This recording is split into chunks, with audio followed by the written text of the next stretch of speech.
It's VBS Monday at the Village Church, and I'm taking a break from the controlled chaos to share a word for you from the Word for You today.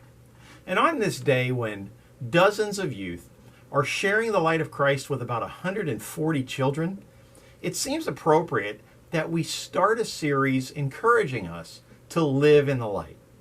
The series will continue tomorrow and Wednesday on our Facebook page at the Village Church at World Golf Village. In the Gospel of John, chapter 8, verse 12, after his encounter with the woman caught in adultery, we read, "When Jesus spoke again to the people, he said, 'I am the light of the world. Whoever follows me will never walk in darkness, but will have the light of life.'" Pastor James Merritt, in his book 52 Weeks with Jesus, writes these words. Have you ever heard the term acluophobia, which is an excessive and irrational fear of darkness or the night? Being in complete darkness is unnerving. It induces a sense of helplessness. I remember working at a camp when I was in college. Growing up, I was never really exposed to darkness. We had street lights, gas lamps, night lights, and all kinds of things to give us light in the dark. But one night while I was working at camp, we were completing pre-camp training for the night, and the camp director dismissed the staff and asked me to lock up the building and turn the lights out in our conference center, since I was the one that had the keys. We were a quarter of a mile from main camp through the woods. Now, I did my job as the staff scattered, and when I walked outside, for the first time in my life, I was in complete darkness. I waved my hand in front of my face, but I couldn't see it.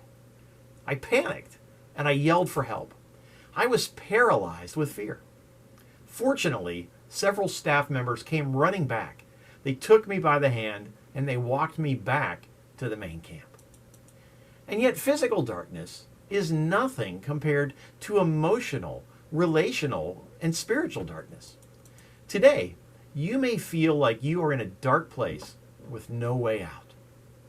My girlfriend left me for another guy. I'm probably headed for divorce. My husband has been cheating on me. I'm depressed and I cry for no reason. When will the blues go away? Or I'm wrestling with a terrible illness and I'm basically a shut-in. I'm in a dark place and I need help. If that or something like that is your story, there is help and there is hope. Jesus said, "I am the light of the world. Whoever follows me will never walk in darkness, but will have the light of life." If you are willing to turn to him today, you will discover that he can illuminate your path and show you the way out of the darkness that you are in. When you turn on the light, darkness has to leave. And Jesus is the light that removes our spiritual and emotional darkness. Notice that Jesus didn't say that he is a light or one of many, but instead that he is the light. He didn't say he is light just for some, but that he is the light of the world. So regardless of whether you live in London or Lauderdale, Los Angeles or St. Augustine, Tokyo, New York, Timbuktu or Pittsburgh, Jesus is your answer. If you are living in darkness, he is inviting you to come to him and step into the light. Pastor Allen will pick things up here tomorrow morning on our Facebook page. Again, that's the Village Church at World Golf Village. And I hope you will join us. And be sure to pray for all of us this week. Pray for strength, wisdom, and boldness for our leaders, and that the hearts of the children attending Vacation Bible School this week will be softened to hear the message of Jesus. Have a great week, and I'll see you on Friday with more from the Word for You today.